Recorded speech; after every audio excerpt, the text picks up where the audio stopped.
ফিল্মি স্টাইলে বিএনপি নেতাকে গুলি করে হত্যা করল নিষিদ্ধ আওয়ামী লীগ নেতা। ফিল্মি স্টাইলে ইদন মিয়া নামে বিএনপির এক নেতাকে গুলি করে হত্যা করেছে কার্যত নিষিদ্ধ আওয়ামী লীগের নেতাকর্মীরা। নরসিংদীর দুর্গম চরাঞ্চল আলোকবালিতে 18 সেপ্টেম্বর বৃহস্পতিবার ভোরে এই ঘটনা ঘটে। আওয়ামী লীগ নেতার ছুরাগুলিতে আহত হন আরও 5 জন। এছাড়াও আরও অন্তত 20 জন আওয়ামী লীগের হামলায় আহত হয়েছেন।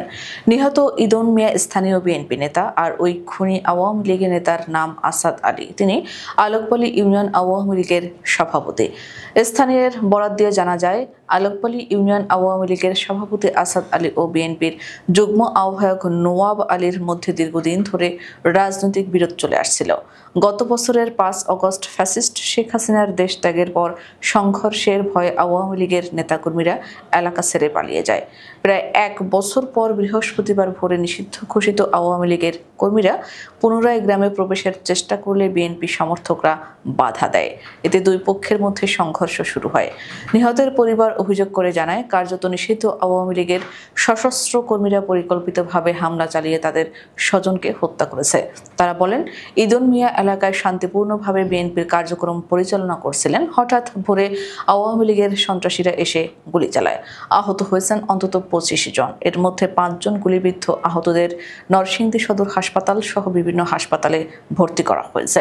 গুরুতর আহত 3 জনকে ঢাকা মেডিকেল কলেজ হাসপাতালে পাঠানো হয়েছে। অন্যদিকে আওয়ামী লীগের স্থানীয় নেতারা দাবি করেন, বিএনপির লোকেরাই প্রথমে তাদের উপর হামলা করে। তারা আত্মরক্ষার্থে পাল্টা প্রতিরোধ গড়ে তোলে। সংঘর্ষের ঘটনায় পুরো এলাকায় আতঙ্ক ছড়িয়ে পড়ে।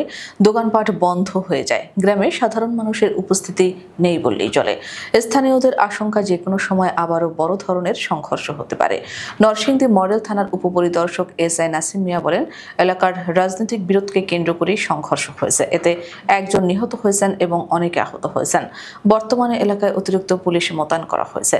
পুলিশে জানিয়েছে, জড়িতদের চিহ্নিত করার চেষ্টা চলছে এবং পরিস্থিতি নিয়ন্ত্রণে আনতে টহল জোরদার করা হয়েছে। তবে এখনো পর্যন্ত কোনো মামলা দায়ের হয়নি। ঘটনার পর রাজনৈতিক অঙ্গনে চাঞ্চল্য তৈরি হয়েছে। নিষিদ্ধ আওয়ামী লীগের নেতাকর্মীরা এলাকায় পুনঃপ্রবেশের চেষ্টা করছে, এমন অভিযোগে বিএনপি সমর্থকরা ক্ষুব্ধ। বিশ্লেষকদের মতে, শেখ হাসিনার পতনের পর নিষিদ্ধ ঘোষিত আওয়ামী লীগ বিভিন্ন এলাকায় পুনর্গঠনের চেষ্টা চালাচ্ছে। এতে করে সহিংসতা ও রক্তপাতের আশঙ্কা আরও বাড়ছে। নিহত ইদন মিয়ার পরিবার ও এ হত্যাকাণ্ডের বিচার দাবি করেছে। তারা বলছে, আমাদের স্বজনকে নির্দয়ভাবে হত্যা করা হয়েছে। হত্যাকারীদের দ্রুত গ্রেপ্তার করে শাস্তি দেওয়া হোক। বর্তমানে এলাকায় থমথমে পরিস্থিতি বিরাজ করছে। পুলিশি টহল সত্ত্বেও গ্রাম জুড়ে আতঙ্ক ছড়িয়ে আছে।